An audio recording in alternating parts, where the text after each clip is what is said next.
오늘의 제목은 영과 진리로 경배하는 삶이라는 제목이에요. 제가 매달 이제 말씀을 전할 때 요한복음을 가지고 계속 말씀을 전했는데 그 요한복음의 말씀이 쭉 이어지면서 예수님이 지난번에 제가 말한 사마리아 여인에게 하신 말씀이에요. 영과 진리로 예배하라. 자, 오늘의 말씀처럼 자, 아버지께 참되게 예배하는 자들은 영과 진리로 예배할 때가 온다. 지금 예수님께서 사마리아 여인, 세상에 치여서 네가 이전에 남자가 5명 있었잖아. 또 지금 또 남자 있지만 그 사람도 네 남편 아니잖아.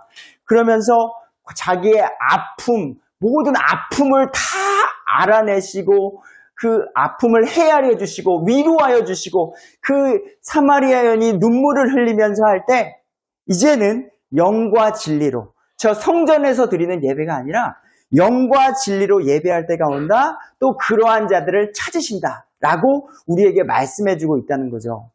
그러니까 영과 진리로 예배하는 게 뭐지? 라고 우리는 궁금증을 가지고 우리가 그러한 예배를 드리고 있는가 생각해보고 또 그런 우리가 돼서 우리를 찾으시는 하나님 앞에로 바로 나아갔으면 좋겠다는 목적이 오늘의 설교에 있습니다. 또 예배할 때가 온다. 여기 성경은 이렇게 나왔는데 예배라고 하니까 우리 어린 친구들은 예배. 야, 우리 예배 가자. 다니엘, 오늘 예배 가자. 주일이야. 그러면은 이 예배. 우리는 일주일 1시간밖에 예배를 드리지 않아요. 예배라고 어린이를 생각하는 예배는 이 작은 공간. 이 작은 공간에서 목사님이 앞에 나와서 헌금하겠습니다. 기도하겠습니다.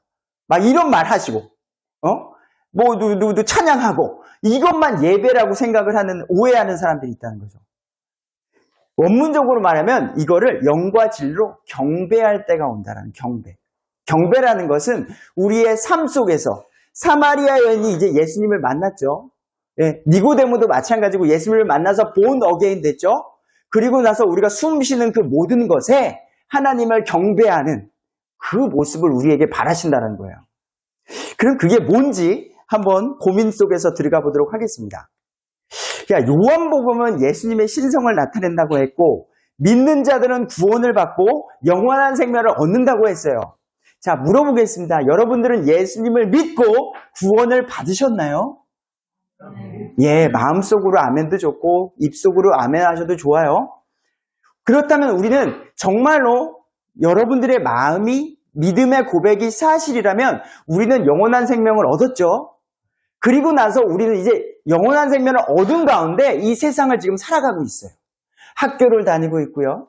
직장 생활을 하고 있고요. 우리는 그렇게 살아가고 있는데 그 삶이 쉽지 않다고 성경이 말을 하고 있어요. 그 대표적인 이야기가 성경 창세기 출애굽기. 출애굽기에서 그 속박의 땅 이집트에서 이스라엘 백성이 하나님의 인도하심으로 모세를 통해서 나오게 됐지만 그 하나님의 말하는 그 가나안 땅으로 가는 그 여정이 너무 힘든 거예요. 예수님을 믿지만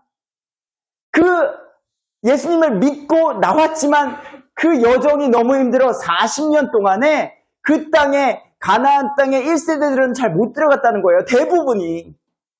그러니까 우리가 예수님을 믿고서 예수 살아간다는 그 자체는 쉽지 않다라는 것을 우리 친구들이 생각을 해줘야 돼요. 우리 교회에 장점도 있지만 단점이 뭔지 아세요? 단점을 보지 않으면 발전이 없어요. 우리는 너무 편안해요. 아세요?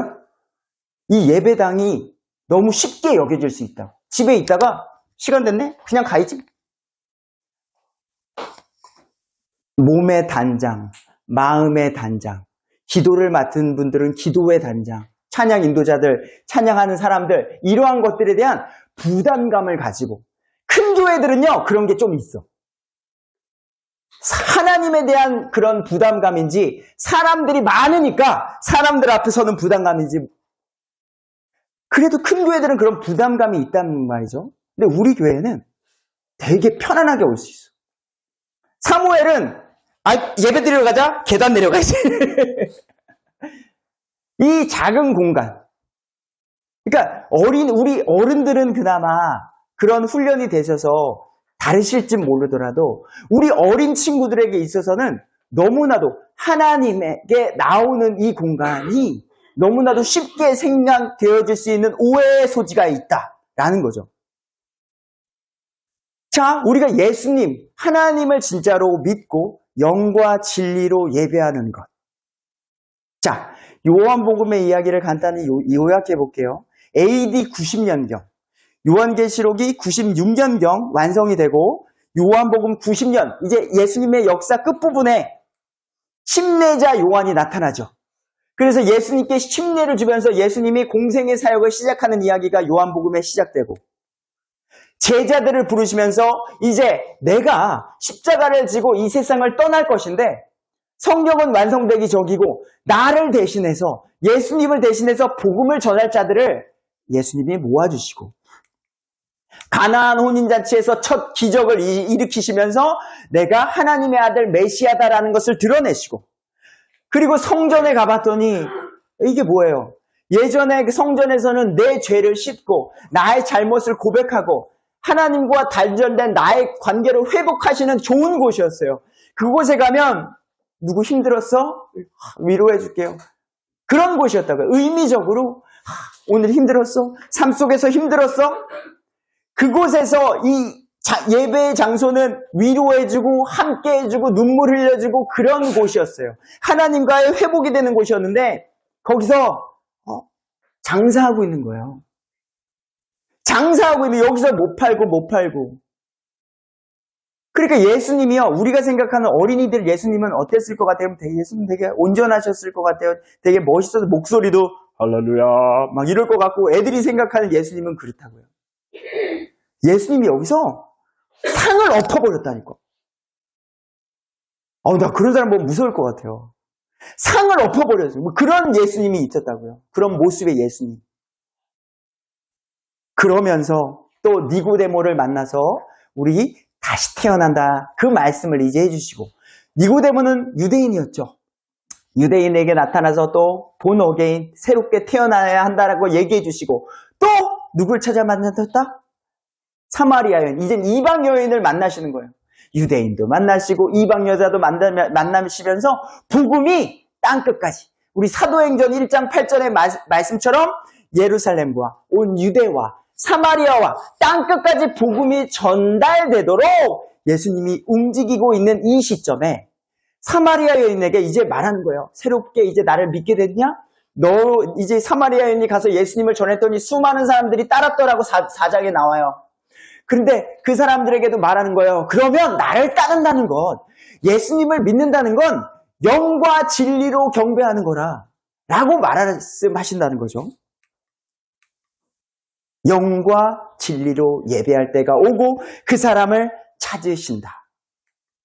자, 그림 하나 보여줄게요. 자, 우리 어린 친구들은 이게 뭐 같아요? 성경책이에요. 옛날 첫 성경. 한국이라는 나라, 조선이라는 나라죠, 그때는. 조선이라는 나라에 처음으로 번역된 성경이 이거예요.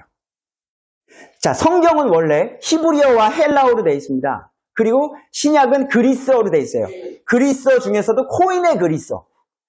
일반 사람들이 통용하는 그런 성경으로 쓰여졌어요. 그게 번역이 돼야 되잖아요. 번역이 돼야 지금 우리가 보고 다양한 언어로 번역이 될 때 우리 한국, 조선이라는 나라에 처음으로 번역된 책이 이게 뭐다? 난 읽기도 못하겠어. 예수 성교 뭐 이렇게 써 있고 누가복음 전서. 우리의 개념과는 다른 그때에. 그래서 이렇게 성경이 이렇게 쓰여 있는 거예요. 이거 제가 노력해봤는데 못 읽겠더라고요. 그러니까 그 의미가 우리에게 다가오지가 않는 게 있죠. 이게 최초의 한글 성서였다라는 거죠. 자, 또 있어요. 신약전서. 자, 아까 이거는 1882년도 성경이고요. 자, 이거는 1900년도에 또 신약전서가 출판된 성경책입니다. 구약전서. 자, 이것도 1911년. 자, 1911년도에 만들어진 요 성경은 우리 어르신들은 조금 익숙할 거예요. 왜? 제가 어릴 적에는 요런 성경이 있었거든요. 교회 가면 지금 우리 친구들은 책을 이렇게 보잖아요. 이렇게 넘기면서. 예? 이렇게 읽고. 이때 당시에는요, 위에서부터 아래로 읽었어요. 우리 친구들. 성경책을. 그리고 막 한자도 들어가 있고, 어려워요. 이게, 이해하기가 더 쉽지 않았어요. 이런 성경책이 여기에 나와 있었어요. 그러니까 외국 선교사님들이 조선이라는 땅에 예수님의 복음이 들어가야 되는데, 그 땅은 이미 샤머니즘, 우상, 토속신앙, 이런 것들이 우리에게 물들여 있었다고. 그게 뭐냐면, 그래서 성경을 번역할 때에 잘못 번역한 것들도 여기에 들어가 있는데, 자, 이게 뭐냐? 우리 한글 개역 성경.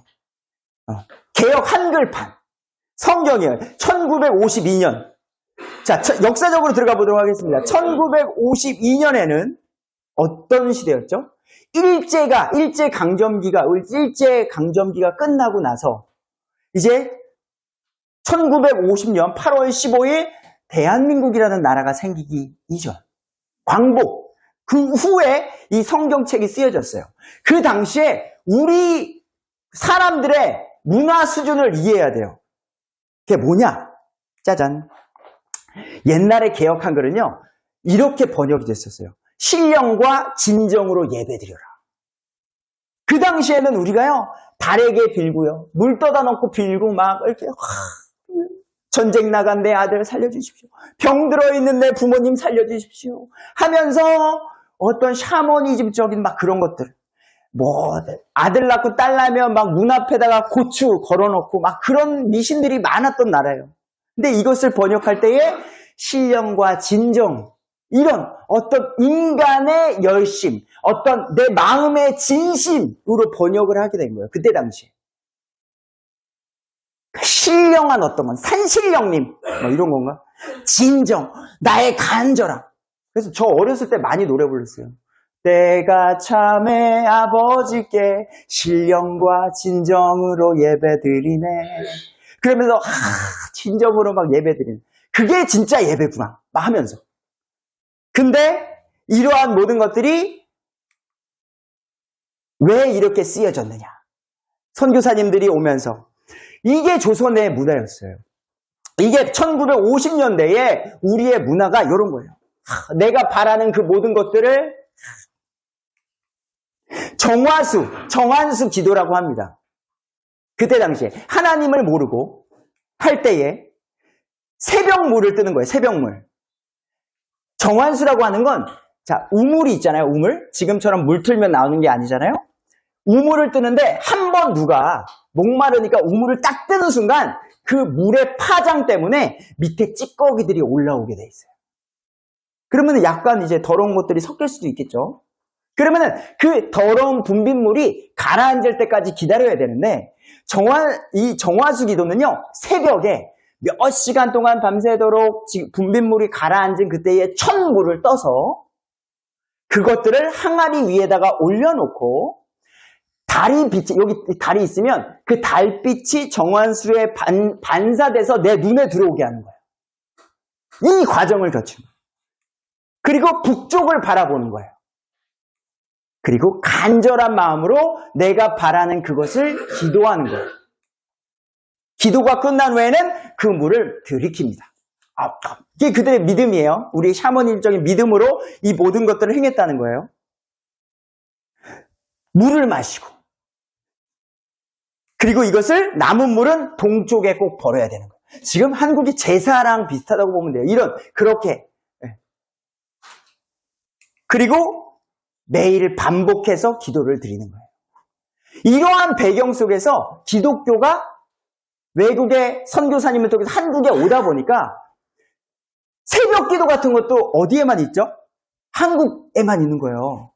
자, 기도가 나쁘다는 거 아니에요. 기도가 나쁘다는 거 아니에요. 우리 그럼 새벽 기도 우리 교회 안 하잖아. 우리는 나쁜 교회인 거야. 새벽 기도 해야지. 그게 정말로 옳다면, 하나님의 뜻이라면. 근데 새벽에 물뜨던 그런 마음과 정신과 진정성이 우리 조선이라는 땅, 이런 문화적인 게 있다 보니까 이것을 섞어서 우리에게 있어서, 여기 교회들 다 보세요. 한국 교회만 새벽 기도가 거의 있다니까요. 그럼 다른 교회는 잘못된 거잖아요. 이건 문화적인 성향 속에서 생기는 이런 것들이다.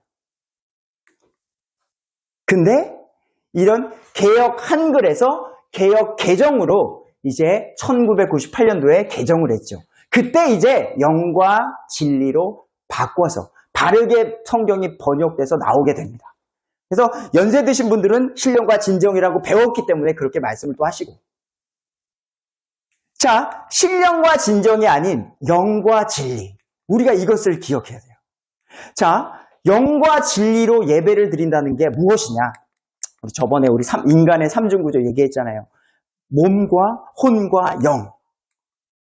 몸은 세상을 의식하고 혼은 나 자신을 의식해. 그리고 영은 하나님을 의식하는 거예요. 그래서 영은요, 우리의 삶 속에 간단히 말하면 하나님을 의식하면서 살아가는 거예요.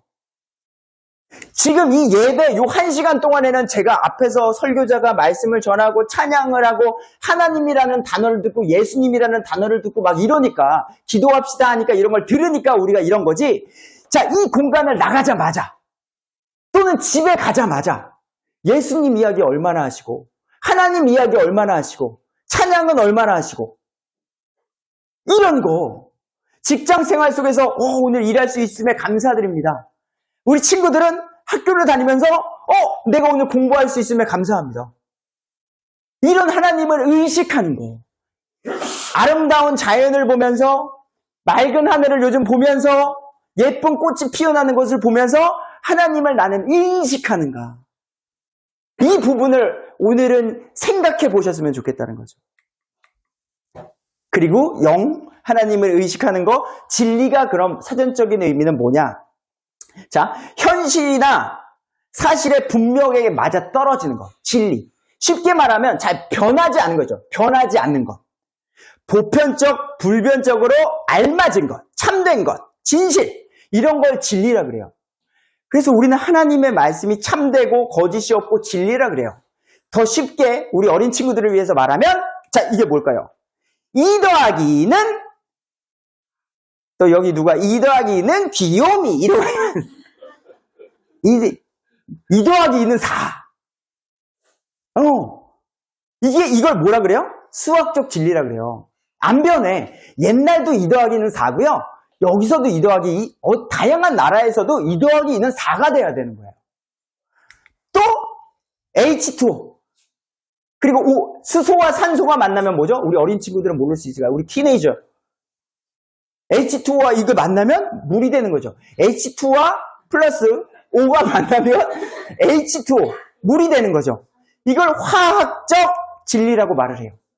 안 변해. 지금까지의 우리 과학 문명의 발달 속에서 이런 것들은 안 변해.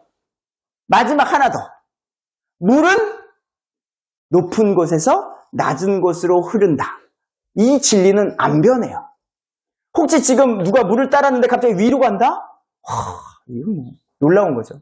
근데 그런 일은 일어나지 않는다라는 거예요. 이걸 물리학적 진리라 그래요. 변하지 않는 것.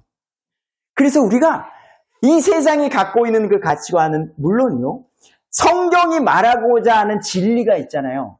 근데 그 진리를 이 세상이 깨부수고 있다고요.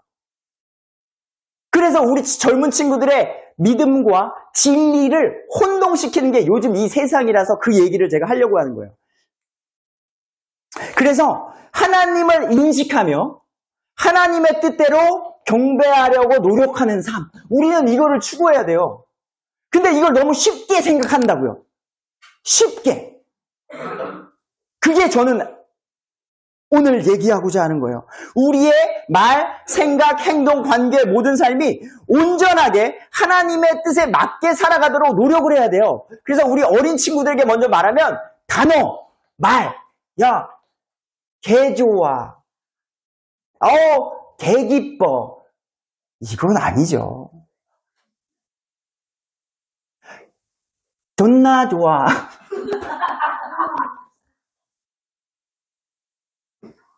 제가 지금 되게 쉽게 어린이들을 위해서 말하는 건데 예수님을 믿는다는 사람이라면 그런 표현, 그런 대화, 더러운 대화거리 이런 거에 섞이면 안 되는 거예요. 자, 이걸 제가 지금 말하는 거예요. 우리 어린 친구들. 그러면 안 된다고요. 많은 사람들이 그런 말과 많은 사람들이 그런 대화와 많은 사람들이 그런 걸 해요. 어른들도 마찬가지예요. 그런 데선 나와야 되는 거예요. 그런 데선 피해야 되는 거라고요. 우리는. 그게 영과 진리로 살아가는 거고 예배하는 거라고요. 근데 이러한 것들이 제가 쉽지 않다라고 제가 말해요. 저에게도 적용이 돼요. 저는 하나님의 말씀을 선포하는 거지 나는 깨끗하게 삽니다. 지금 이 말 하는 게 아니에요. 동등한 입장 속에서 저도 하나님의 말씀을 받고 저의 연약함을 저도 알고 하지만 하나님의 말씀은 그러한 것에서 우리가 영과 진리로 바르게 경배하는 우리가 되자라고 말하는 거죠. 왜 이러한 삶이 쉽지 않느냐? 예를 들어 드릴게요. 자, 저보다 더 나은 사람들이 세상에 많아요. 근데 그 사람들이 무너지더라고요. 나보다 더 멋지고 나보다 더 훌륭한 목사님들이 계신데요. 그들이 무너지더라니까요. 예를 들면 세상 돌아가는 이치를 볼까요? 성경 말씀에 우리에게 경고해주는 말씀들이 있습니다. 근신하라 깨어라. 대적 마귀가 우는 사자같이 두루다니며 삼킬자를 찾는데요. 예수님을 안 믿는 사람들은 최대한 안 믿게, 예수님을 믿는다고 말하는 애들은 최대한 잘못 믿게, 평안을 잃어버리게 라고 선줄로 아는 자 넘어질까 조심하라. 난 성경 잘 알아. 나는 누구야? 라는 사람은 언제 넘어질지 모를까 조심하라. 자녀들아 너희 자신을 지켜 우상을 멀리하라. 하나님보다도 더욱더 먼저시하는 그 모든 것. 우리 어린 친구들은 이게 무슨 형상 이거를 말하는 게 아니라 지금 시대에는 하나님보다도 더 좋아하는 그 무언가. 그게 우상이 될 수 있어요. 그래서 이 세상은 육신의 정욕, 안목의 정욕, 인생의 자랑, 와 눈에 보기 좋고 자극적인 것, 이런 것. 우리 젊은 친구들에게 있어서 예배라고 하면은 막 또 뛰는 거라고 생각해. 뭐 이게 막 찬양할 때에 뭐 우리 이 캠프 갔던 것처럼 네! 그러면 우리도 해야지. 그게 진짜 하나님이 원하시는 거면 우리도 해야죠. 애도 해야 되고 노인도 같이. 그거는 젊은 친구들이 시각적인 요즘 유튜브라든지 너무 자극된 걸 좋아하다 보니까 눈맞춤으로, 좋게 말하면 우리 친구들을 위해 눈높임으로 그렇게 하는 거지. 자, 대표적인 게 뭐냐면요. 여러분 우선 이거 한번 보세요. 아기 예수님의 탄생을 축하합니다. 좋은 문구잖아요. 그죠? 아기 예수님의 탄생을 축하합니다. 근데 이걸 어디서 했나요? 뒤에 배경 보시면 아시겠어요? 불교에서 하는 거예요. 불교에서 아기 예수님을 탄생을 축하한대요. 어떻게 생각하세요? 이상한 거예요. 이상하다고 생각해야 정상인 거예요. 근데 서로 리스펙트. 좋네. 우리 비난하지 않네. 불교는 예수님을 하나님의 아들 진정으로 믿고 따르지 않고 그들의 삶이 변화되지 않아요. 그냥 나는 난데요. 예수님, 오케이, 축하합니다. 겉포장. 예수님께서, 하나님께서 가장 싫어하는 이 거짓 두 얼굴. 이런 것들. 근데 세상 사람들은 왜 기독교는 불교 비난해? 야, 왜 욕해? 욕하지 말고 사이좋게 지내고 서로 존중해줘. 평화.